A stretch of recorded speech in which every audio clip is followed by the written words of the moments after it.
This is a statue of Samantabhadra Bodhisattva. And I always feel bad for Samantabhadra because we always forget about him. You know, he's one of the three Bodhisattva Mahasattvas, the three most important Bodhisattvas. But, you know, Avalokiteshvara, the Bodhisattva of compassion, and Manjushri Bodhisattva, the Bodhisattva of wisdom, are the ones that get the most hype and press. But Samantabhadra is a really important symbol for Zen students like us. Samantabhadra is the Bodhisattva of practice or action. Actually doing the work of being a Bodhisattva. And if you sort of look at the statue here, I don't know if you can see that, but Samantabhadra is riding an elephant and holding a lotus flower, and you can't really see it. I'll put it real close, but the elephant has like 3 tusks on each side, so he's got 6 tusks, and those tusks are symbols for the paramitas, or the practices of perfection. So you probably recognize that word paramita, because when we chant this Heart Sutra, Avalokiteshvara is practicing prajna paramita, wisdom paramita. But there are 5 other paramitas. And the other paramitas are generosity, morality, which or sila, which refers to the Bodhisattva precepts, patience, diligence, and concentration, or dhyana. And you can sort of think about the paramitas as being like your hand. So Prajaparamita is sort of the palm, and all the other paramitas are kind of related to and foster prajna. And so each of the paramitas are just an aspect of Buddhist practice, and they're all related. So I wanted to talk about the paramita of diligence or persistence. In Pali, the word that is translated in English to persistence is vīrya, which means, it can be translated in different ways. It can mean strength, it can mean heroism, which is kind of an interesting understanding or translation of it. And diligence has to do with,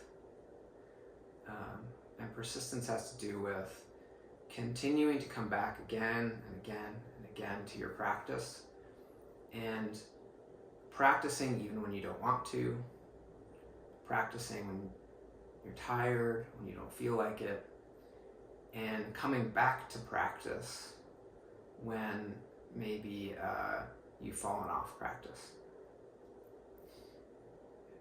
But it's not just sort of dogged persistence for the sake of persistence. I mean, you have to remember there are 6 paramitas, and so a very unwise way to be persistent is to keep going when it's not working, when you're wearing yourself down and you're using up all of your resources.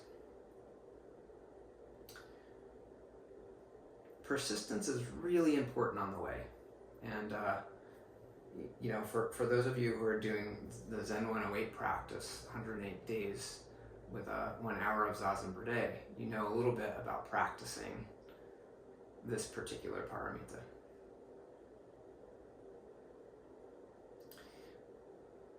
Diligence and persistence are difficult because life and the circumstances of our life can make it hard to want to get on your cushion or to practice the precepts. If you're really angry, it's difficult to practice the precept of not indulging in anger. But developing this ability to manifest actions and put behavior in the world that is in line with our bodhisattva vows, independent of how we feel about it, is a really, really valuable practice. I think that's what separates kind of like Zen enthusiasts from real students of Zen. And also that to practice. Sometimes we're able to do it and sometimes we aren't. But the coming back again and again and again and again, being diligent, is a very, very valuable and important part of our practice.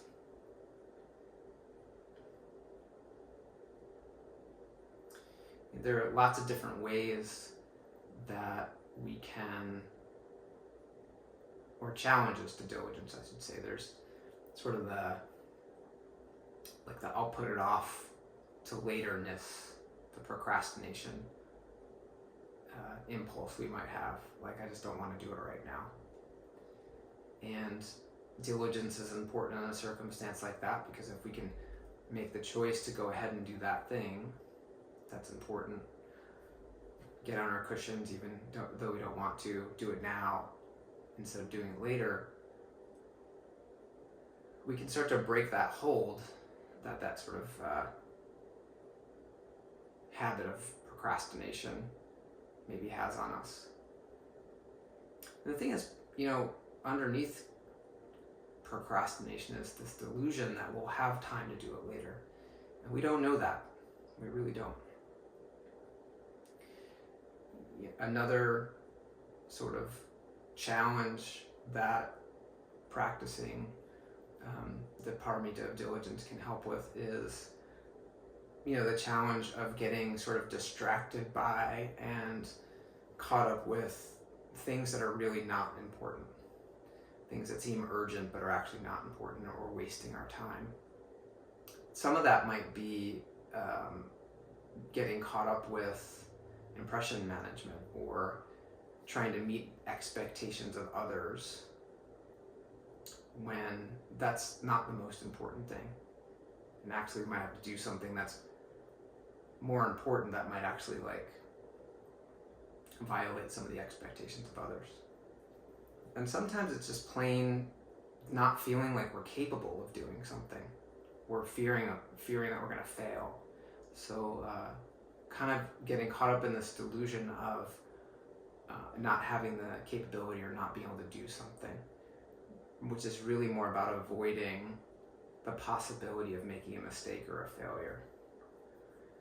So Samantabhadra is riding this giant, powerful elephant, and you can imagine if this was real life, this would be like a super duper big elephant that nothing is going to stop.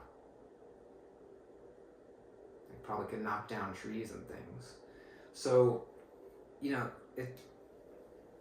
if we can sort of connect with that sense of being unstoppable, persistent in these moments when we want to put things off, or we're sort of captured by unimportant things, or buying into this delusion that we're not capable of growing and evolving and meeting the challenges of the present moment, then it opens the door to other paramitas like generosity. We can be generous when we don't want to be. We can practice the precepts when it's hard. We can be patient when we're really feeling impatient. You need persistence and diligence to practice patience. If you're standing in a really long line at the grocery store and you have no control over how fast it's going to go, you need some diligence to stay patient and to practice patience.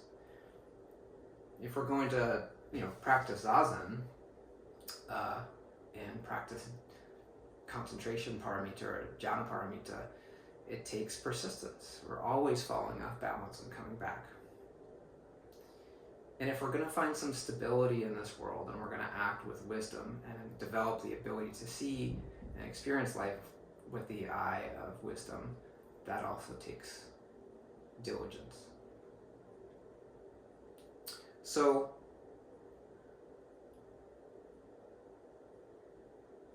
when it's hard to come back to your cushion, or when you find that you're wanting to put something off, or getting caught up with maybe unimportant matters that are distracting you, or buying into the delusion that you're incapable of meeting the challenges of life,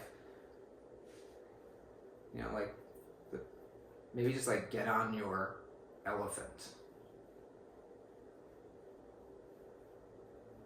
and practice, and keep coming back to practice.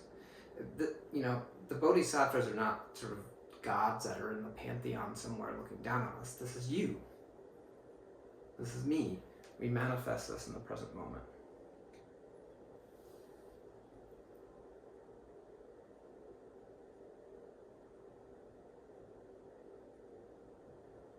So I'll invite you to not forget about Samantabhadra Bodhisattva, because he points the way to a really important aspect of the Bodhisattva path, which is showing up in the real world exactly as it is, the world of samsara and suffering, and manifesting, bringing to life our Buddhist practice. That's how we save all sentient beings. One at a time.